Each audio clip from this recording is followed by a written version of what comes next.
हे मेरे नाथ, मैं आपको भूलूं नहीं। हे मेरे प्रभु, मैं आपको भूलूं नहीं। हे मेरे स्वामिन, मैं आपको भूलूं नहीं। श्रीमन नारायण नारायण नारायण श्रीमन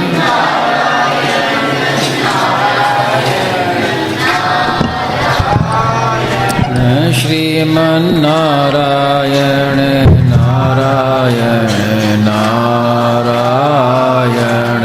श्रीमन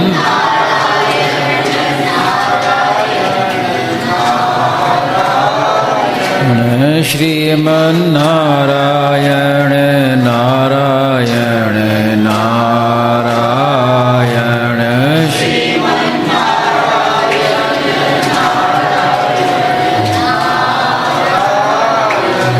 श्रीमन नारायण नारायण नारायण श्रीमन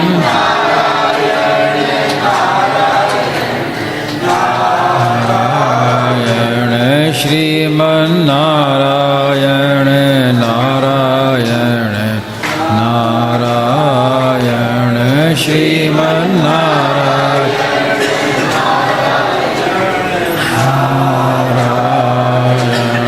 सियावर रामचंद्र की जय। मोर मुकुट बंसी वाले की जय।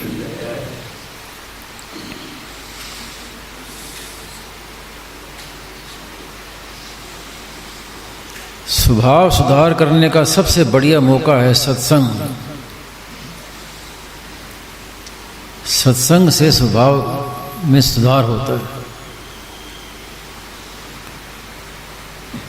और जैसा मनुष्य का स्वभाव होता है वैसे ही उसका स्वरूप होता है। जैसे किसी को संत कहते हैं तो संत नाम जो है ये किसी वेशभूषा का नाम संत नहीं है, संत स्वभाव का नाम है। अब सेठ जी थे, गृहस्थ में थे, लेकिन संत कहलाते थे। भाई जी थे, हनुमान प्रसाद जी पोद्दार, गृहस्थ में थे, लेकिन संत कहते थे स्वामी जी उनको। तो संत स्वभाव है। और उसमें मुख्य बात क्या है स्वभाव सुधार की? एक अभिमान और एक स्वार्थ। जब तक स्वार्थ और अभिमान रहेगा तब तक स्वभाव का सुधार नहीं होगा। और ये मिटते हैं सत्संग के द्वारा, सच्चर्चा के द्वारा। अच्छी पुस्तकें, सत्संग की जो पुस्तकें हैं संतों की, उनके द्वारा अच्छा संग, उसका असर पड़ता है स्वभाव का। तो सब देश काल वातावरण सब मिल करके व्यक्ति पर स्वभाव का असर करते हैं। और स्वभाव के विषय में ऐसी बात है कि स्वभाव का सुधार मनुष्य ही कर सकता है। पशु पक्षी स्वभाव का सुधार नहीं कर सकते। पशु पक्षियों में जो स्वभाव देखा जाता है वो मनुष्य जन्म का ही बनाया हुआ है स्वभाव है।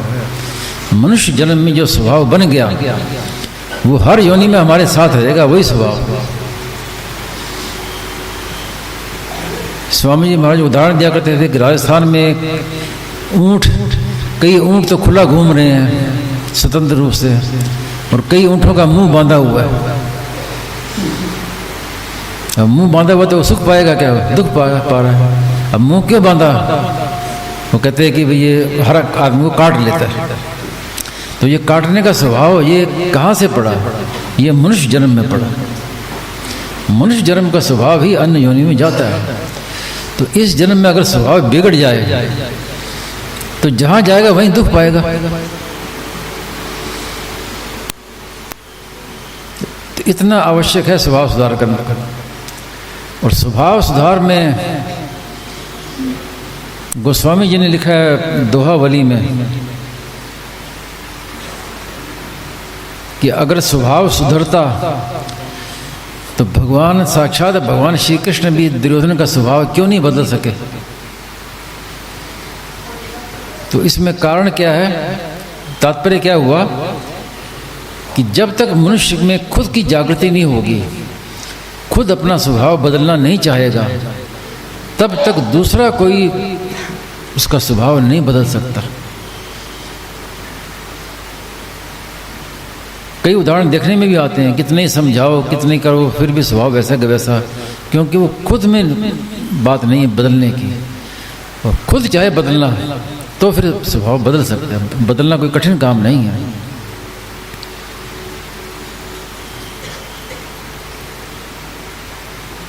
इसलिए जितनी भी बातें सत्संग की कही जाती हैं, मूल में संसार से संबंध विच्छेद करना, भगवान के साथ संबंध मानना, पहचानना उसको, इन सब से स्वभाव ही सुधरता है। जो ये मानता है कि मैं भगवान का हूँ, तो मुझे भगवान को याद करना है, भगवान से प्रेम करना है, शरीर संसार का है, शरीर से संसार की सेवा करनी है, तो उसका स्वभाव कभी बिगड़ सकता है क्या? कभी नहीं बिगड़ सकता। स्वभाव तब बिगड़ेगा कि जब स्वार्थ भाव होगा। स्वार्थ, सेवा भी करेगा तो बदले में कुछ चाहेगा। स्वामी जी महाराज उदाहरण दिया करते थे, जैसे स्वयं सेवक है, तो स्वयं सेवक क्या है कि ये स्वयं की सेवा करने वाले, वास्तव सेवक नहीं है। महाराज ने कई बार कहा कि अगर सेवा करनी है तो घर से आरंभ करो, पहले माता पिता की सेवा करो, जिन्होंने हमें जन्म दिया, जिन्होंने हमें पढ़ाया लिखाया, जिन्होंने हमें योग्य बनाया, तो सबसे पहला कर्तव्य जो है उनकी सेवा करो। उसके बाद फिर दूसरों की सेवा, फिर समाज की सेवा, सबसे अंत में राष्ट्र की सेवा, अंत में। लेकिन आज क्या है कि अब घर में कोई सेवा करे तो उसका नाम नहीं होता, वाह नहीं होती, अखबारों में नाम नहीं आता। बाहर सेवा करो तो लोग वाह करते हैं, अखबारों में नाम आता है। तो इसलिए क्या है कि घर में तो सेवा करते नहीं और बाहर चलते हैं कि हम राष्ट्र की, देश की सेवा करने चले हैं, तो वो सेवा वास्तव में सेवा नहीं है। असली सेवा घर से शुरू होती है। मातृ देवो भव, पितृ देवो भव।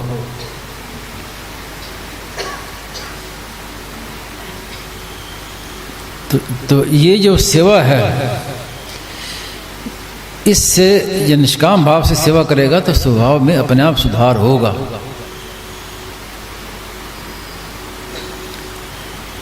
स्वभाव सुधार में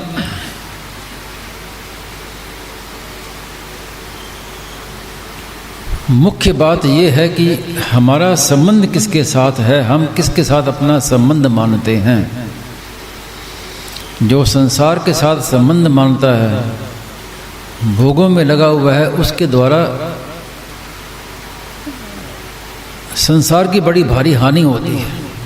जिसका स्वभाव बिगड़ गया उसके द्वारा बड़ी भारी हानि होती है। जैसे कोई सत्संग करने वाला है, लोगों में प्रसिद्धि है कि मैं सत्संगी हूँ, अगर उसका स्वभाव खराब है तो उसके द्वारा क्या होगा, सत्संग का प्रचार होगा क्या?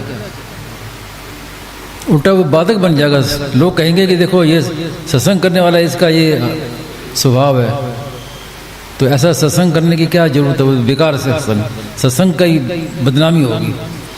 स्वामी महाराज कहते थे कि मेरे साथ रहने वाले हैं, उनके ऊपर बड़ी भारी जिम्मेवारी है। अगर वो कोई गलत काम करेंगे तो परिणाम आएगा मेरे ऊपर। स्वामी जी महाराज कहते थे कि हमारे जो सत्संगी हैं वो काम वो करेंगे गलत, परिणाम मेरे ऊपर आएगा कि ये स्वामी के साथ रहने वाले, देखो स्वामी जी, तो बुराई सारी मेरे ऊपर आएगी। तो इसलिए बड़ी भारी जिम्मेवारी है। हमारा स्वभाव ऐसा बने कि कोई अनजान व्यक्ति भी हमारे पास आ जाए मिलने के लिए, 2-3 मिनट भी हमसे मिले तो उस पर हमारी छाप पड़ जाए, उसको याद रहे कि मैं किसी से मिला हूं। इतना स्वभाव सुधर।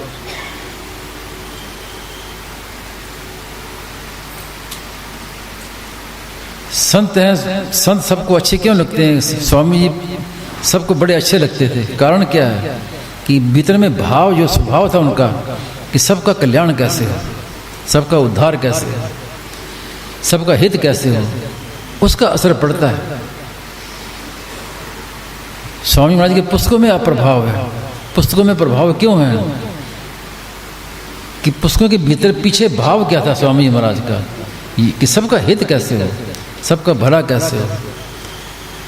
तो हर एक क्रिया सबका हित करने वाली हो जाती है, उनके द्वारा संसार भर का हित होता है। एक पुस्तक में पढ़ा था कि ज़्यादा जो संसार में जो नास्तिकता है ये क्यों फैली,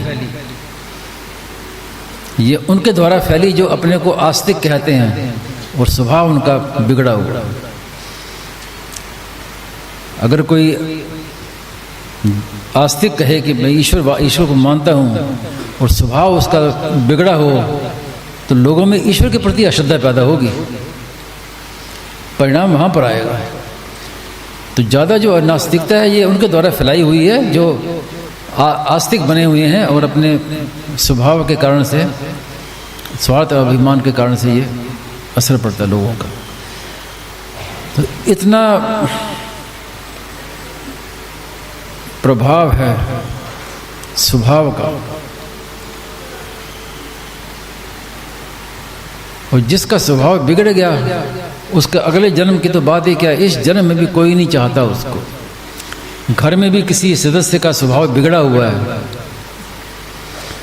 तो वो किसी कारण से बाहर चला जाए तो लोग शुक्र मनाते, चलो बड़ा अच्छा हुआ बाहर गया, कुछ टाइम तो शांति मिलेगी। उसको कोई नहीं चाहता। घर में जो ताला लगता है वो किस लिए लगता है कि किसी का स्वभाव बिगड़ा हुआ है, तब ताला लगाया जाता है। ये ताला क्यों लगे?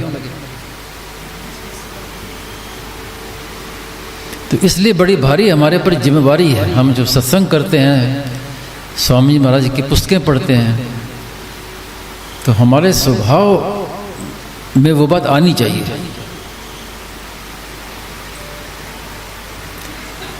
आप सत्संगी हैं कि नहीं ये आपकी बातों से नहीं होना चाहिए।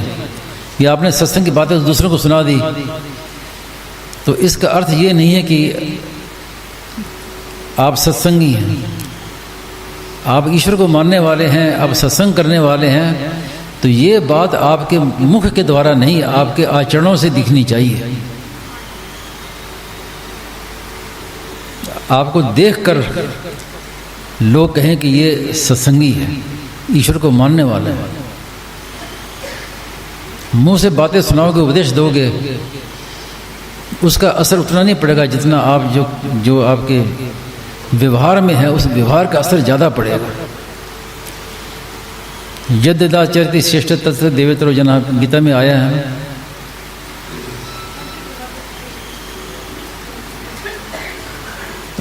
तो जैसा हम दूसरे को उपदेश दें वो हमारे जीवन में आना चाहिए। एक संत की बात सुनी, एक माँ अपने बेटे को संत के पास लेके गई कि महाराज जी इसको समझाओ, ये गुड़ बहुत खाता है, इसको मना करो गुड़ ना खाए।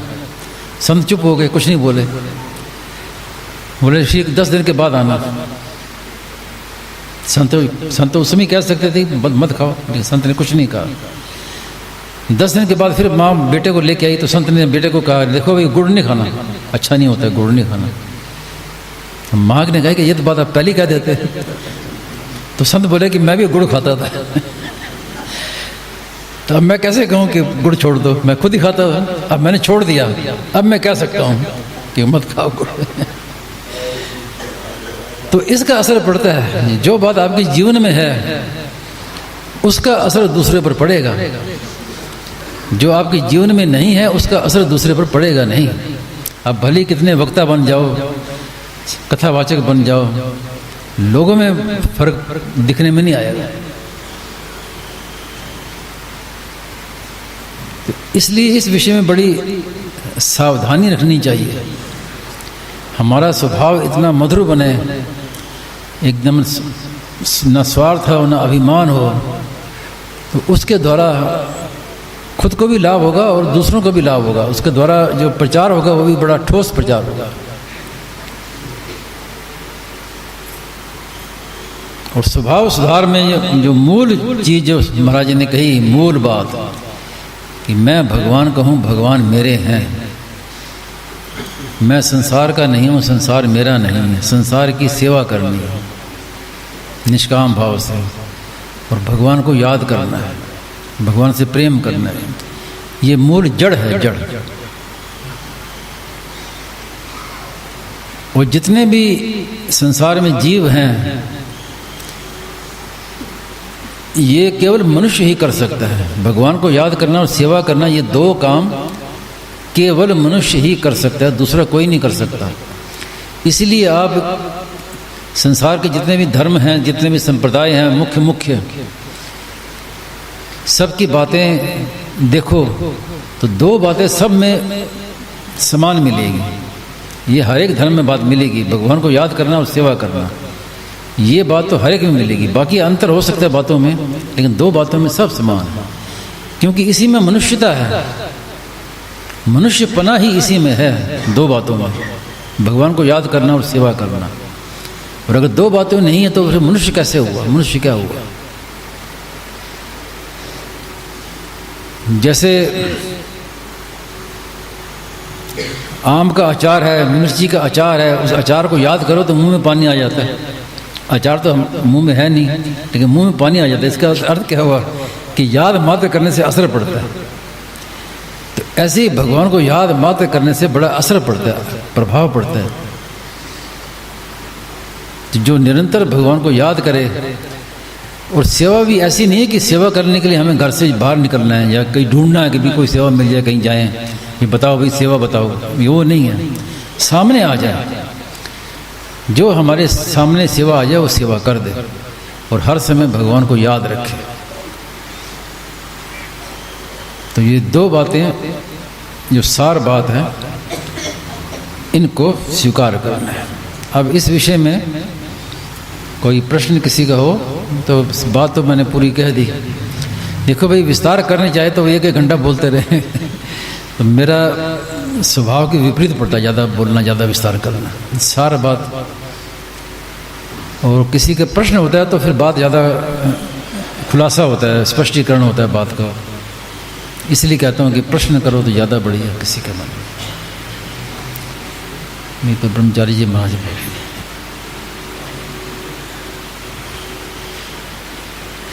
नारायण नारायण नारायण।